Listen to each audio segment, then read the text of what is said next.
Somewhere in Miami, on the 11th floor of a glass tower, an estate attorney just finished paperwork for a client who made an extra $22 million this year and won't pay a cent more in tax because of it.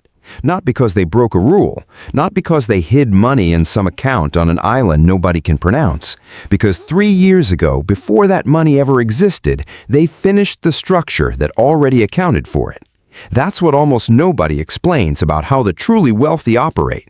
They aren't reacting to tax law. They aren't scrambling every April hoping an accountant finds a last-minute trick. They finish the fortress years before the first new law is even drafted. Today, I'm handing you that blueprint, not the vague, surface-level version you've probably heard 100 times, but the actual architecture, piece by piece, of how legal structures let wealthy families absorb wave after wave of new revenue legislation without ever really feeling it. I'm Dr. Ben, and this is WealthForge, the channel for people who've stopped asking what the market will do to them and started asking what they can build instead. Here's the principle this whole channel stands on, and I want you to actually hear it. We don't follow the market, we design the moat.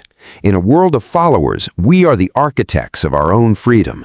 And before you assume this video isn't for you because you're not sitting on 9 figures yet, stay, because every single piece of this blueprint has a smaller, scaled-down version that works long before you get there. If you're done reacting and ready to start building, keep watching, because this one goes deep into the actual mechanics. Every few years, a new wave of revenue legislation gets proposed. Sometimes it's a minimum tax on unrealized gains. Sometimes it's a crackdown on certain trust structures. Sometimes it's a change to how gains get taxed at death. It usually shows up for the same reason every time. Government budgets run into a gap, and close the loopholes used by the wealthy polls well with almost everyone, regardless of where they stand politically. It's an easy headline and a genuinely popular idea. The problem is that writing a law and closing a structure that's been engineered for decades by people whose entire job is anticipating exactly this kind of law are two very different challenges. The headlines make it sound like the walls are finally closing in on the ultra-wealthy. And almost every time, the same thing happens. The law passes or it doesn't. Either way, the family offices, the trust attorneys, the people actually managing real fortunes barely blink. Not because they have someone whispering in a lawmaker's ear the night before the vote, though sometimes that happens too. It's because the structure they're operating inside was never built to fight today's specific law. It was built flexible enough to absorb whatever version of the new rule eventually shows up. That's the real insight hiding underneath all the outrage headlines about the wealthy getting around new taxes. In most cases, they're not dodging anything in real time. They built something years earlier that simply doesn't care what shape the new rule takes. And once you understand how that structure actually works, you'll see why the entire public conversation about taxing the wealthy keeps missing the point. And more importantly, why the same architecture, scaled down, is available to you long before you're worth 9 figures. And look, if some part of you feels a flash of frustration hearing this, I understand it completely. It's genuinely maddening to work hard, pay everything you owe, and watch headlines suggest someone with more zeros in their account found a way to feel almost none of it. That reaction is fair, but frustration by itself doesn't change anything. Understanding the actual mechanics does. So let's take the emotion out of it for the next few minutes and look at this the way an engineer looks at a building, piece by piece, wall by wall, because that's the only way any of this becomes useful to you instead of just infuriating. Think about 2 homeowners heading into hurricane season. One of them boards up the windows the night the storm warning finally goes out. The other built the house on stilts above the flood line 5 years ago using materials rated for exactly this kind of weather, because they knew a storm like this was coming eventually, even without knowing which year. Both of them survived the storm. Only one of them spent the night in a panic. New revenue law works the same way. Reacting the week a bill passes is boarding up windows at the last minute. Everything we're covering today is building on stilts years ahead of the storm. And once the house is built that way, every future storm season gets a little less frightening, no matter what the forecast ends up saying. Let's start with the outermost layer, the part most people have technically heard of, but almost nobody understands correctly: the trust. When people hear trust, they picture something vague: old money, lawyers, maybe a documentary about a messy inheritance fight. But a properly built irrevocable trust does something very specific and very deliberate. Once assets go into it under the law, they stop belonging to the person who put them in there. Now, before you write this off as something only for people with a family name attached to a building somewhere, it isn't. Basic irrevocable trusts get set up every day by ordinary families with a single rental property, a small business, or a life insurance policy they simply want kept outside their taxable estate. The tool isn't reserved for billionaires, the scale is. A trust holding one modest property and a dynasty trust holding a portfolio worth 9 figures are built from the exact same legal DNA. The only real difference is how many zeros are sitting inside the structure. Keep that distinction in mind because it's going to matter more and more as we go. That sounds like a small technical detail. It is not. It's the entire foundation of the fortress. Tax law, by definition, taxes people on what they own. If an asset legally belongs to a trust, a separate legal entity with its own set of rules, and not to a specific individual, then a huge category of new legislation aimed at high net worth individuals, or the top 1%, simply doesn't have a person to attach itself to. The wealth is still there, it's still growing, still funding lifestyles and businesses and philanthropy, but on paper, in the eyes of most new tax proposals, it doesn't belong to anyone the law is actually trying to reach. Dynasty trusts take this even further. In certain states, a properly structured trust can hold assets for multiple generations, sometimes far longer than that, without the assets ever passing back through an individual's estate again. Every time wealth passes from parent to child the conventional way, it's a taxable event waiting to happen. A dynasty trust removes that event almost entirely, sometimes for the rest of the family's existence. That's not a discovery from last year's headlines. That's a structure some families set up generations ago, and it's still working exactly as designed today, quietly outlasting laws that didn't exist when the trust was created and won't exist by the time the family stops using it. There's a third tool inside the same wall worth knowing because it's built for a slightly different job: moving future growth out of an estate while the owner is still alive. It's called a grantor retained annuity trust, or a GRAT. Here's the mechanic in plain terms. Someone places a fast-growing asset, shares in a business right before a major growth phase, for example, into the trust and takes back a fixed annuity payment for a set number of years, structured so the amount they take back roughly equals what they put in. If the asset grows faster than a government-set interest rate during that period, and it often does, all of that extra growth passes to the next generation almost completely free of gift or estate tax. If the asset doesn't grow as expected, the trust simply expires and nothing is lost beyond some setup cost. It's a one-way bet built directly into the tax code, used quietly by founders and executives right before their companies go public. Then there's the generation skipping exemption, which does exactly what it sounds like. It lets a certain amount of wealth move directly to grandchildren or even further down the family line, skipping a full generation of transfer tax entirely. Pair that exemption with a dynasty trust and wealth can compound for 100 years or more while touching the individual estate tax system exactly 0 times along the way. Pause on that for a second. 3 tools: the irrevocable trust, the GRAT, and the generation skipping exemption, and none of them are secret. Every one of them has existed in the tax code, published and public, for decades. The wealthy aren't finding cracks in the wall. They're using the doors Congress built on purpose. This is the first wall of the fortress: separate the ownership from the person. Once that happens, an enormous amount of what politicians propose simply can't reach the target, because on paper, there's no individual standing there to reach. Now we move one wall in. If the trust decides who owns something on paper, the next wall decides how that ownership actually behaves. And this is where a lot of people get lost, so let's keep it simple. Instead of owning businesses, real estate, and investments directly, wealthy families own a holding company. The holding company owns the businesses, the real estate, and the investments. It's one more layer between the individual and the asset, and that layer changes the character of almost everything that happens inside it. Income earned inside a properly structured entity can often be retained, reinvested, or moved between subsidiaries in ways a W-2 employee or a simple sole proprietor never really gets access to. A new law targeting individual income above a certain threshold first has to define what counts as individual income, and entity structures are built specifically to sit just outside whatever that definition happens to be at any given moment. Family offices take this a step further by turning the entire management of a fortune into its own operating business. Once a family's wealth crosses a certain size, they don't just hire an accountant. They build an entire company whose only client is the family. That company employs the attorneys, the investment managers, and the structuring specialists full-time, and their job includes watching every piece of proposed legislation as it moves through committee and quietly adjusting the architecture months before it ever becomes law. Most people find out about a new tax rule when it hits the headlines. Family offices find out when it's still a paragraph in a draft bill because someone on their team reads those drafts for a living. By the time a proposal is even being discussed publicly, the entity chart has usually already been redrawn once or twice, quietly in a meeting nobody outside the family ever hears about.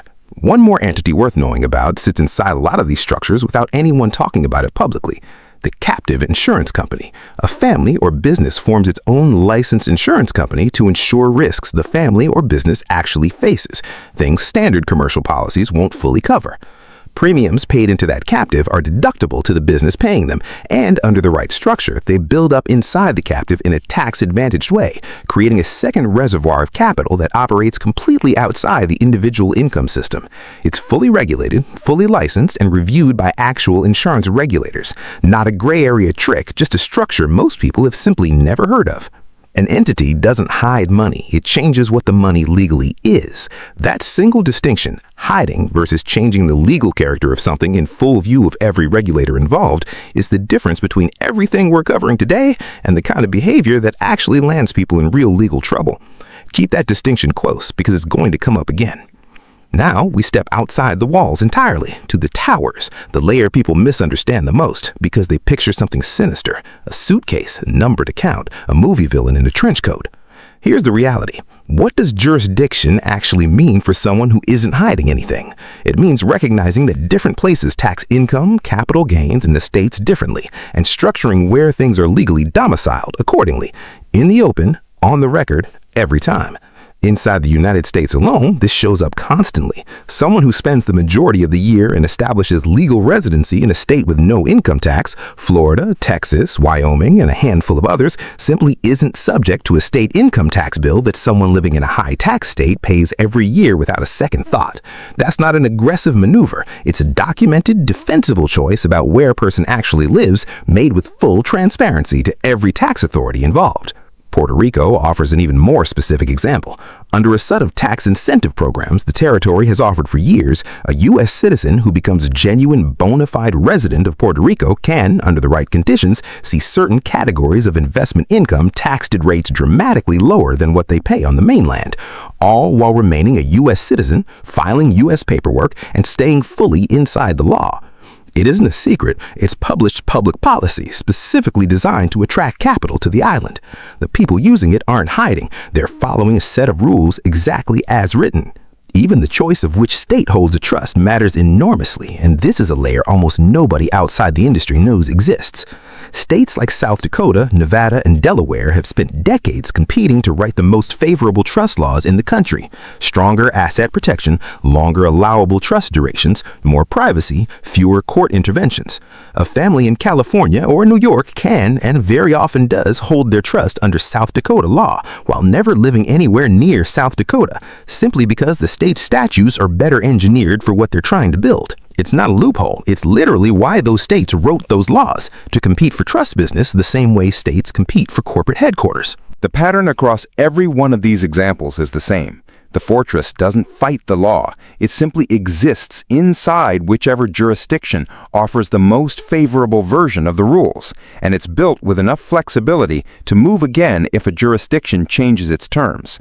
New federal legislation aimed at closing one gap rarely touches a structure built around a completely different set of rules somewhere else entirely. Change the rules in one tower, and the fortress simply leans a little more weight onto the others. It was built that way on purpose.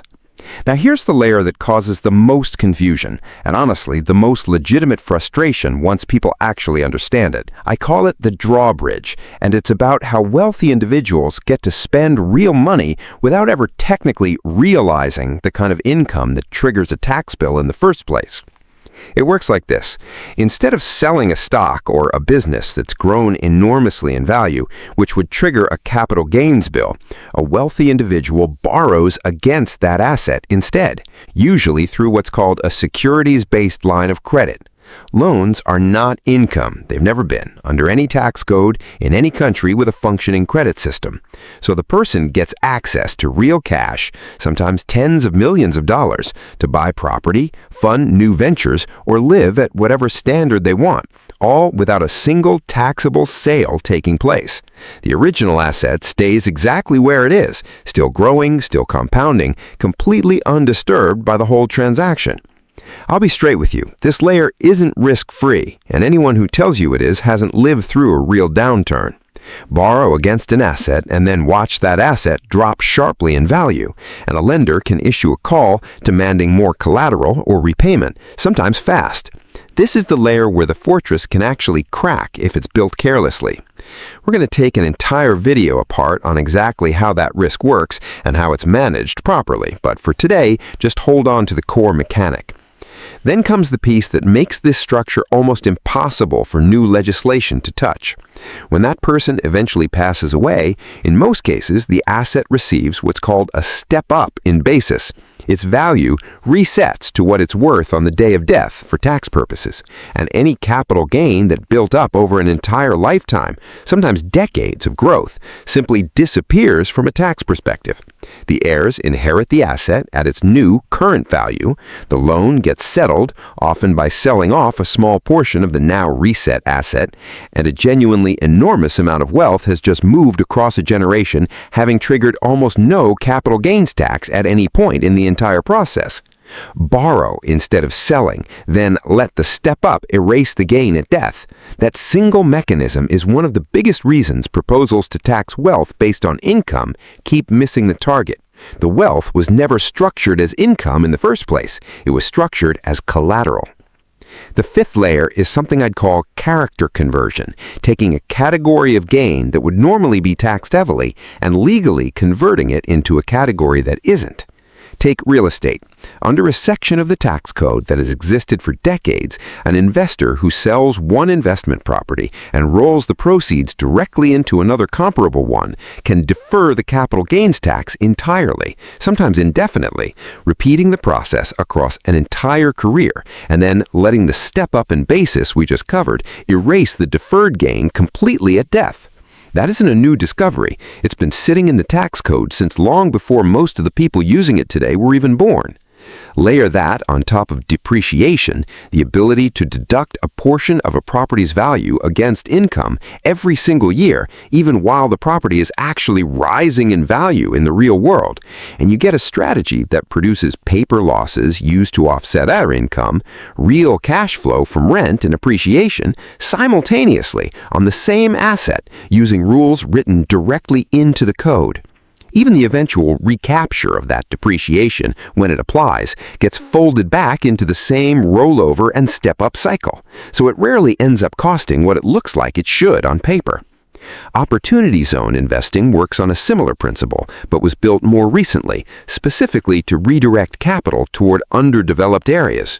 Money that would otherwise trigger an immediate tax bill gets invested into a qualified fund instead, and if it stays there long enough, a meaningful portion of the original gain can be reduced or eliminated entirely, on top of whatever new growth the investment produces along the way. It's a published federal program. The government designed it on purpose to direct capital where it wanted capital to go, and wealthy investors simply followed the incentive exactly as it was written. Then there's charitable structuring, which sounds purely generous on the surface, and often genuinely is, while also doing real structural work underneath. A charitable remainder trust lets someone place a highly appreciated asset into the trust, receive an income stream from it years or even for the rest of their life, take an immediate tax deduction for the eventual charitable gift, and avoid the capital gains hit that would have applied if they'd simply sold the asset outright. The charity eventually receives whatever remains, the family gets decades of income plus a meaningful deduction along the way, nobody hid anything, the entire arrangement is filed, disclosed, and fully compliant, because Congress built it specifically to encourage exactly this kind of behavior. Founders and early startup investors have their own version of this vault, and it's one of the most generous provisions quietly sitting in the tax code. Stock in a qualifying small business held for more than 5 years can qualify for an exclusion on a significant portion of the capital gains when it's eventually sold. In some cases, millions of dollars in gain taxed at zero per person, stacked across founders, spouses, and even trusts set up to hold separate shares. It's written directly into the tax code specifically to reward people who take the risk of building something from nothing. Nobody's hiding a Silicon Valley exit behind a shell company. They're using a provision Congress put there on purpose decades ago to encourage exactly that kind of risk-taking. There's one more tool inside this vault that's gotten more public attention recently: private placement life insurance. Investments held inside a properly structured life insurance policy grow without triggering annual capital gains tax, and if structured correctly and held until death, that growth can pass to heirs largely free of income tax entirely. It's a life insurance wrapper doing double duty as an investment account, legal, regulated, and available specifically to accredited high net worth investors because of the complexity and minimums involved. It's been covered publicly enough that it's no longer any kind of secret, just another example of an insurance product being used exactly as its structure allows. Every one of these tools does the underlying same job. It takes a dollar that would have been taxed as a capital gain at a capital gains rate in a specific year and reroutes it through a legally recognized channel where it gets deferred, reduced, or converted into something the law treats in a completely different way. So why doesn't everyone do this? Here's the honest answer, and it's less about secrecy and more about infrastructure. Every layer we just walked through requires a real team, an estate attorney, a CPA who specializes in exactly this kind of structuring, sometimes a trustee, sometimes a full family office, and maintaining that team costs real money. For a family managing tens of millions of dollars or more, that cost is a rounding error next to what it saves every year. For someone just starting to build, hiring that same team on day one simply doesn't make sense yet. And I want to draw a hard, clear line here because it matters. Everything in this fortress is legal tax avoidance, arranging your affairs in the open according to rules that already exist to owe less. That is not the same thing as tax evasion, which is hiding income, lying on a filing, or concealing assets from tax authorities. Evasion is a crime. Every single layer we covered today is filed, disclosed, and reviewed, often by the very same government that wrote the rule allowing it. The wealthy aren't breaking into the building. They're the ones who got handed a copy of the blueprints and actually read them. There isn't one magic number where all of this suddenly turns on, the way people sometimes imagine a secret door swinging open at a specific net worth. It's more of a gradual unlock. A basic entity and a simple trust start making sense far earlier than most people assume, often the moment real assets or a real business enter the picture at all. The more sophisticated tools, the grats, the captives, the multi-state trust structuring, tend to earn their costs once a family is dealing with meaningful, ongoing complexity, not a specific dollar figure someone announces on a status somewhere. The honest test isn't, am I rich enough yet? It's, does the cost of the team now save or protect more than the team costs? For a lot of people building seriously, that point arrives years before they expect it to. But here's what actually matters for you, and it's the entire reason I built this channel around the word architect instead of investor or saver. The specific tools change depending on your stage. A dynasty trust holding a 9-figure portfolio isn't the tool you need this year, but the underlying principle behind it. Separate ownership from yourself where it's legally appropriate. Understand the character of your income before you earn it. Know which jurisdiction actually serves your situation, and make decisions years ahead of the laws that might eventually affect them. That principle scales all the way down. A single-member LLC holding your first rental property is a smaller, simpler version of the exact same wall the ultra-wealthy build with holding companies. A Roth account, funded consistently and understood properly, is a smaller, simpler version of the exact same vault, growth that the tax code has agreed in writing not to touch under the right conditions. A revocable living trust, even a basic one, is a smaller version of the same wall a dynasty trust builds, just without the multi-generational duration yet. Choosing to run a side business as an actual registered entity instead of freelance income reported on a single form is the exact same instinct that built the family office, just at a scale you can start this month instead of this decade. The blueprint is identical, only the scale changes. Most people never learn any of this, not because it's hidden, but because it's simply never taught anywhere. Financial education for most people stops at save more, spend less. Almost nobody explains the layers sitting underneath that advice, the layer where wealthy families stopped treating tax law as something that happens to them and started treating it as a design constraint to build around, years in advance, on purpose. School teaches you how to fill out a tax form. Nobody teaches you how to design your life so the form matters less every single year. One honest note before we go further, because I take this seriously. Every strategy described here is real, it's documented, and it's legal, but exactly how it applies to any one person's situation depends on individual circumstances, current law where they live, and timing. This is education, not a substitute for sitting down with a qualified attorney or a CPA who can look at your actual numbers. Understanding the architecture is step one. Building your own version of it with the right team comes next. Let's zoom back out for a second because we covered a lot of ground. 6 layers, a trust that removes ownership from the individual, an entity that changes what income legally is, a jurisdiction that puts you under the most favorable version of the rules on purpose, a borrowing structure that turns growth into spendable cash without a taxable sale, a conversion layer that reroutes gains through channels Congress built on purpose, and a team whose entire job is watching the door before anyone else even knows it's opening. None of it is a trick. All of it is engineering. Every one of those 6 layers existed before this year's headlines, and every one of them will very likely still be standing after next year's headlines too, because they weren't built to survive one specific law. They were built to survive the category of law entirely. Here's what I want you to take away from all of this. The fortress isn't a trick. It isn't a scandal waiting for the next round of headlines to expose it. It's just structure, built early, built on purpose by people who decided a long time ago they'd rather spend a few years designing around a law than a lifetime reacting to one. Every layer we walk through today was published, filed, and legal from day one.